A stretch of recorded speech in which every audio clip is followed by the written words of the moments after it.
जय हिंद एवरीवन। स्वागत करते हैं आपके अपने YouTube channel world align Jharkhand पे। चलिए आज हम इस वीडियो में माझी परगना शासन व्यवस्था से रिलेटेड सारे इंपॉर्टेंट क्वेश्चन पर डिस्कशन करेंगे। तो वीडियो को शुरू करने से पहले एक छोटा सा रिक्वेस्ट, अगर आप इस चैनल पे नए हैं तो वीडियो को लाइक शेयर और चैनल को सब्सक्राइब जरूर करें।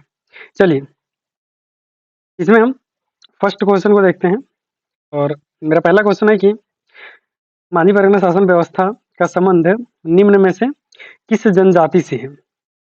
मेरा क्वेश्चन है कि माझी शासन व्यवस्था का संबंध जो है वो किस जनजाति से है। तो इसका राइट आंसर हो जाएगा संथाल जनजाति से। माझी परगना शासन व्यवस्था का संबंध है संथाल जनजाति से है, तो इसका राइट आंसर हो जाएगा ऑप्शन बी संथाल जनजाति।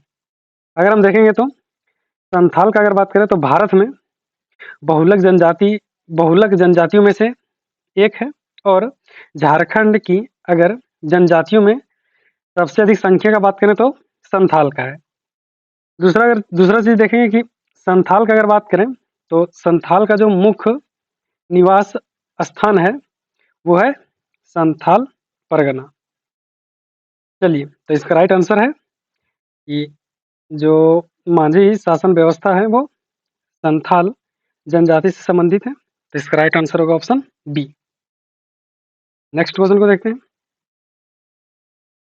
नेक्स्ट क्वेश्चन है हमारा कि संथाल द्वारा निम्न में से किस जनजाति से माझी परगना शासन व्यवस्था का को ग्रहण किया गया है। तो इसका राइट आंसर हो जाएगा सोरैया पहाड़ी।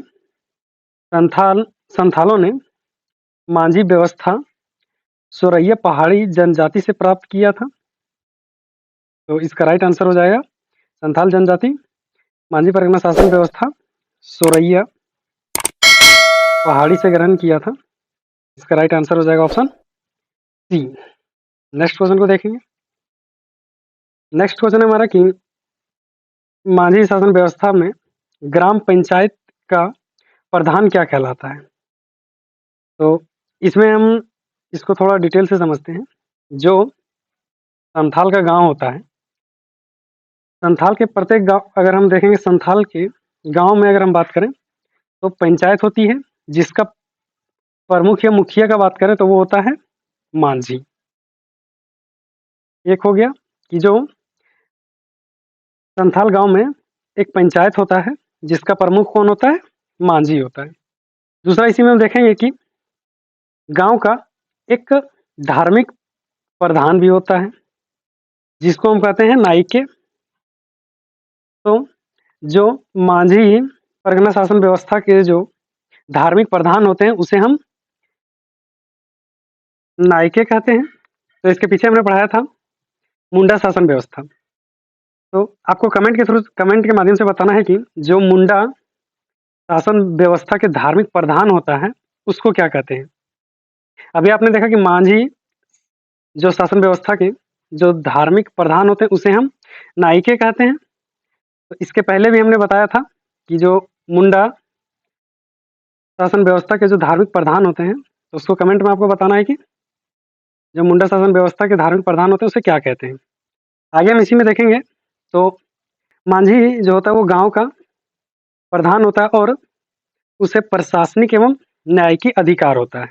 ये हो गया। ये प्रधान जो होता है, ये जो मांझी जो ग्राम प्रधान होता है वो ग्राम सभा बुलाकर तथा गांव के जो झगड़ा होता है उसका निपटारा करता है और लगान वसूलने का काम करता है। उसके बाद अगर हम देखेंगे तो विवाहिक संबंध भी स्थापित करने का अनुमति देता है कौन, जो मांझी होता है गांव के जो प्रधान होता है। तो ये हो गया इसका एक डिटेल डिस्कशन। और मेरा क्वेश्चन है कि जो माझी परगना शासन व्यवस्था में ग्राम पंचायत का प्रधान कौन होता है। तो इसका आंसर हो जाएगा ग्राम पंचायत के जो प्रधान होता है वो होता है मांझी। ऑप्शन राइट आंसर हो जाएगा इसका बी। चलिए नेक्स्ट क्वेश्चन को देखते हैं। नेक्स्ट क्वेश्चन है हमारा कि निम्न में से कौन एक मांझी का प्रमुख कार्य नहीं है। पहला ऑप्शन है मेरा कि यह गांव के पर्व त्योहार तथा अन्य उत्सव का आयोजन कराता है। दूसरा ऑप्शन है मेरा कि गांव के जमीन जायदाद से जुड़े विवादों का निपटारा करता है। तीसरा ऑप्शन है यह लगान वसूलने का काम करता है। चौथा ऑप्शन है यह विवाह संबंध को स्थापित कराने का कार्य करता है। तो मांझी का प्रमुख कार्य कौन सा नहीं है इस ऑप्शन में, वो हमें पूछा गया है। तो इसके पहले हमने डिस्कशन किया कि जो गांव का प्रधान मांझी होता है वो जमीन जायदाद का विवाद का निपटारा करता है, तो बी मेरा ऑप्शन सही है। साथ में लगान वसूलने का काम करता है, सी मेरा ऑप्शन सही है। और डी ए मेरा ऑप्शन है कि यह विवाह संबंध को स्थापित करने का कार्य करता है, डी मेरा ऑप्शन सही है।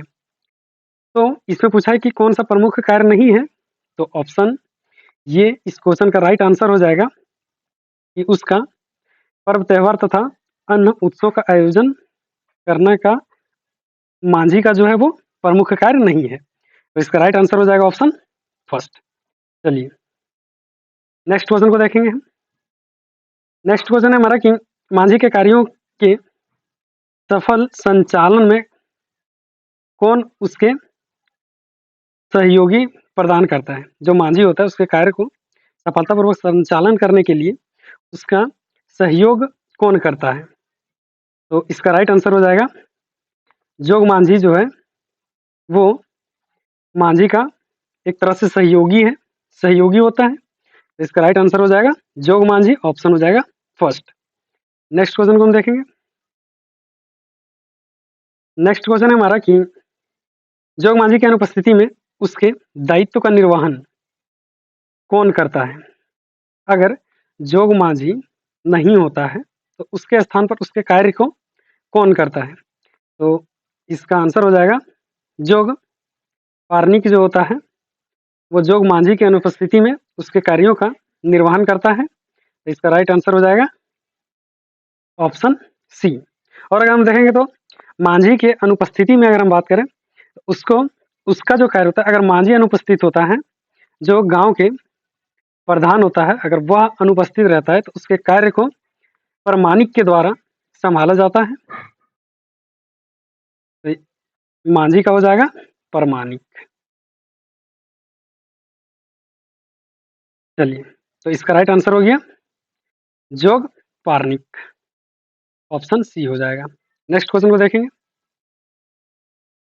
नेक्स्ट क्वेश्चन है हमारा कि जो मांझी परगना शासन व्यवस्था में झगड़े के निपटारे हेतु गांव के कुछ विशिष्ट लोगों से विचार विमर्श किया जाता है, इन वरिष्ठ लोगों को क्या कहा जाता है। जो मांझी शासन व्यवस्था में, अगर मांझी परगना शासन व्यवस्था में हम देखेंगे झगड़े के निपटारण हेतु गांव के कुछ लोगों को, जो वरिष्ठ लोग होते हैं, उनके विचार विमर्श किया जाता है, उन वरिष्ठ लोगों को क्या कहा जाता है। तो उन वरिष्ठ लोगों को कहा जाता है भगदो प्रजा। तो इसका राइट आंसर हो जाएगा भगदो प्रजा, ऑप्शन फर्स्ट। नेक्स्ट क्वेश्चन को देखेंगे हम। नेक्स्ट क्वेश्चन है हमारा कि निम्न में से किसे उपमांझी के रूप में जाना जाता है। तो इसका राइट आंसर हो जाएगा उपमांझी, क्योंकि मांझी की अनुपस्थिति में प्रमाणिक कार्य करता है, तो उपमांझी के रूप में हम प्रमाणिक को जानते हैं। तो इसका राइट आंसर हो जाएगा उपमांझी के रूप में किसे जाना जाता है, तो आंसर हो जाएगा प्रमाणिक, राइट आंसर होगा ऑप्शन फर्स्ट। नेक्स्ट क्वेश्चन को देखते हैं। और 9th नंबर मेरा क्वेश्चन है कि मांझी के सचिव के रूप में कौन कार्य करता है।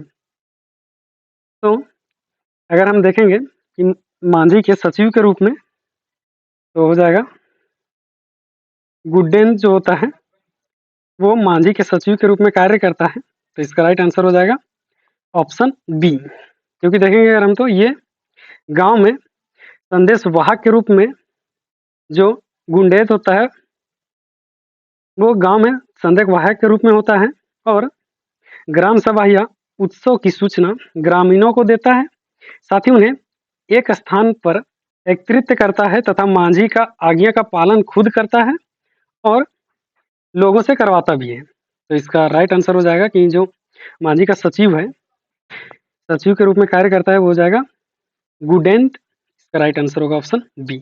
नेक्स्ट क्वेश्चन को देखेंगे।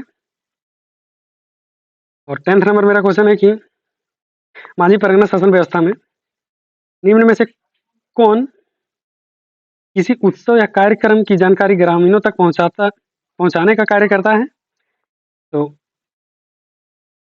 ये ऑप्शन थोड़ा टाइपिंग मिस्टेक है, इसका राइट आंसर हो जाएगा गुडेंत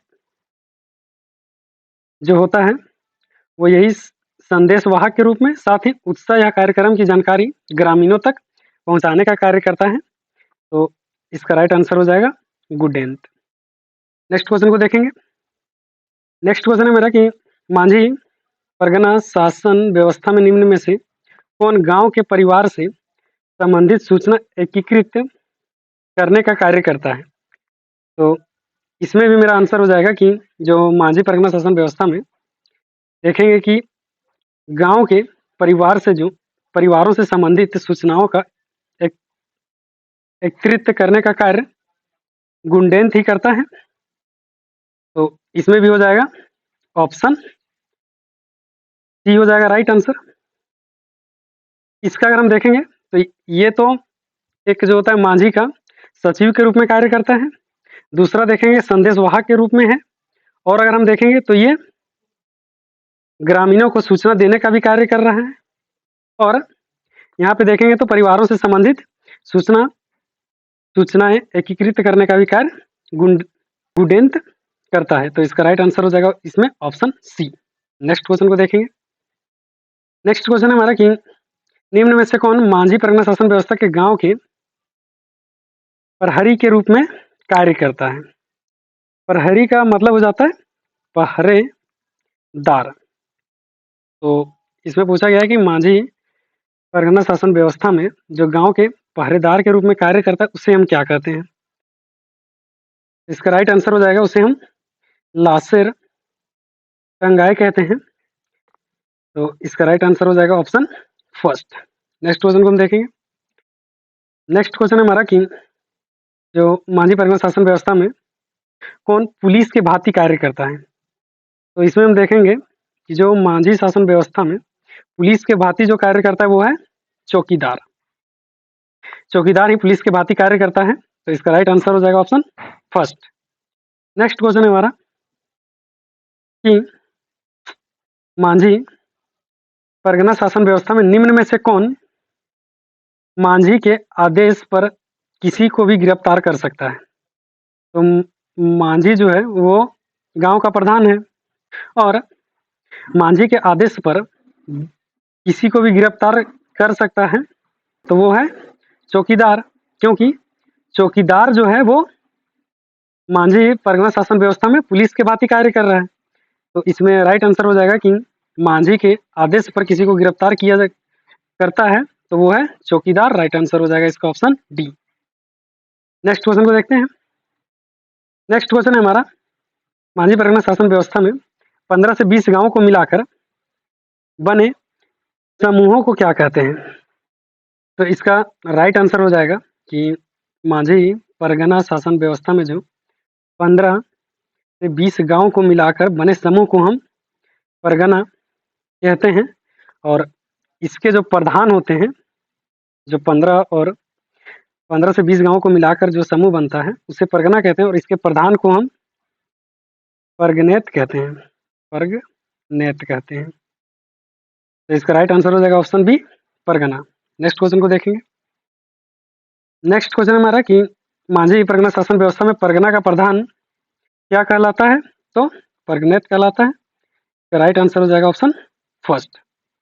चलिए नेक्स्ट क्वेश्चन को देखेंगे, और 17 नंबर क्वेश्चन है मेरा कि मांझी परगना शासन व्यवस्था में परगनेत का सहायक कौन होता है।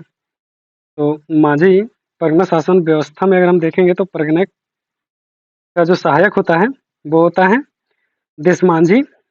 ये है परगनेत का सहायक होता है। तो इसका राइट आंसर हो जाएगा देशमांझी, ऑप्शन सी। नेक्स्ट क्वेश्चन को देखेंगे। 18 नंबर क्वेश्चन है मेरा कि मांझी परगना शासन व्यवस्था में देशमांझी लगभग कितने गांव का जो होता है वो प्रधान होता है। तो देशमांझी जो है वो 5 से 8 गांव का प्रधान होता है। तो इसका राइट आंसर हो जाएगा 5 से 8 गांव, ऑप्शन हो जाएगा राइट बी। 19 नंबर क्वेश्चन है मेरा। 19 नंबर क्वेश्चन को देखते हैं। 19 नंबर क्वेश्चन है कि मांझी परगना शासन व्यवस्था में जिन मामले का निपटारा परगनेत द्वारा नहीं किया जाता है वह किसे हस्तांतरित किया जाता है। मतलब कि जो मांझी परगना शासन व्यवस्था में जो जिन मामलों का निपटारा परगनेत के द्वारा नहीं होता है वह किसको भेजा जाता है? तो इसका राइट आंसर हो जाएगा कि वह जो होता है वो दिसुम परगनेत को हस्तांतरित किया जाता है। इसका राइट आंसर हो जाएगा ऑप्शन डी। चलिए 20 नंबर क्वेश्चन को देखते हैं। 20 नंबर क्वेश्चन है कि मांझी परगना शासन व्यवस्था में यौन अपराध के बदले दी जाने वाली सजा क्या है? जो यौन अपराध करता है, अगर मांझी परगना शासन व्यवस्था में अगर कोई व्यक्ति यौन अपराध करता है तो उसके लिए कौन सा सजा दिया जाता है? तो उसके लिए बिटलाहा एक जो है वो मांझी परगना शासन व्यवस्था में एक बिटलाहा जो है वो सजा है उसे दिया जाता है। इसमें बिटलाहा को अगर देखें तो इसमें सामाजिक बहिष्कार किया जाता है उस आदमी का। तो बिटलाहा का मतलब कि जो आदमी यौन अपराध में जिस आदमी के बदले यौन अपराध सिद्ध होता है उसे सामाजिक रूप से बहिष्कार किया जाता है, उसी को हम कहते हैं बिटलाहा सजा। तो इसका राइट आंसर हो जाएगा कि मांझी परगना शासन व्यवस्था में जो यौन अपराधों के लिए दी जाने वाली सजा है वो है बिटलाहा। राइट आंसर है ऑप्शन बी। 21 नंबर क्वेश्चन को देखते हैं। 21 नंबर क्वेश्चन है कि बिटलाहा के तहत दोषी को किस प्रकार की सजा दी जाती है? पहला ऑप्शन है मृत्यु दंड सुनाया जाता है, दूसरा ऑप्शन है कि आर्थिक दंड दिया जाता है, तीसरा ऑप्शन है मेरा कि गांव के सामूहिक भोज कराने का सजा सुनाई जाती है, और चौथा ऑप्शन है कि गांव से बहिष्कृत किया जाता है। तो इसका राइट आंसर हो जाएगा ऑप्शन डी, गांव से बहिष्कृत किया जाता है। ये राइट आंसर है ऑप्शन डी। चलिए 22 नंबर क्वेश्चन को देखते हैं। 22 नंबर क्वेश्चन है कि मांझी परगना शासन व्यवस्था में बिटलाहा को सजा बिटलाहा जो सजा होता है उसे किस प्रकार समाप्त किया जा सकता है? पहला मेरा ऑप्शन है कि दोषी द्वारा क्षमा याचना करने पर, दूसरा ऑप्शन है कि दोषी द्वारा आर्थिक दंडों का भुगतान किए जाने पर, तीसरा ऑप्शन है कि दोषी द्वारा क्षमा याचना करते हुए पूरे गांव को जाति भोज देने पर। इसमें हम देखेंगे कि बिटला का जो सजा होता है उसे हम दोषी द्वारा क्षमा याचना करते हुए पूरे गांव को जाति भोज देने पर बिटला सजा को समाप्त किया जाता है। इसका राइट आंसर हो जाएगा ऑप्शन सी। चलिए 22 नंबर क्वेश्चन को देखते हैं। 22 नंबर क्वेश्चन है कि मांझी परगना शासन व्यवस्था में सबसे हल्की सजा क्या है? तो इसमें देखेंगे हम कि मांझी परगना में जो सबसे हल्की सजा, सबसे भारी, जो सबसे खतरनाक सजा के रूप में अगर देखेंगे तो वो है बिटलाहा सजा, और इसमें पूछा गया है कि सबसे हल्की सजा के तौर पर मांझी जो परगना शासन व्यवस्था में है वो सबसे हल्की सजा क्या रखा गया है? तो वो है करेला दंड। यह एक प्रकार का आर्थिक दंड है। चलिए तो इसका राइट आंसर हो जाएगा करेला दंड, ऑप्शन हो जाएगा बी, इसका राइट आंसर होगा। नेक्स्ट क्वेश्चन को देखेंगे। नेक्स्ट क्वेश्चन है हमारा कि मांझी परगना शासन व्यवस्था में करेला दंड के तहत कितने रुपये का जुर्माना लगाया जाता है? तो इसमें हम देखेंगे कि करेला दंड के तहत जो होता है इसमें 5 रुपये से 150 रुपये तक का दंड लगाया जाता है। इसका राइट आंसर हो जाएगा 5 रुपये से 150 रुपये तक जुर्माना लगाया जाता है। राइट आंसर होगा इसका ऑप्शन फर्स्ट। नेक्स्ट क्वेश्चन को देखेंगे। नेक्स्ट क्वेश्चन है हमारा कि जो मांझी परगना शासन व्यवस्था में गांव के धार्मिक प्रधान को क्या कहते हैं? तो नायके ये होता है मांझी परगना शासन व्यवस्था में गांव के धार्मिक प्रधान। इसका राइट आंसर हो जाएगा जो मांझी परगना शासन व्यवस्था में गांव का धार्मिक प्रधान होता है उसे हम नायके कहते हैं। राइट आंसर होगा ऑप्शन बी।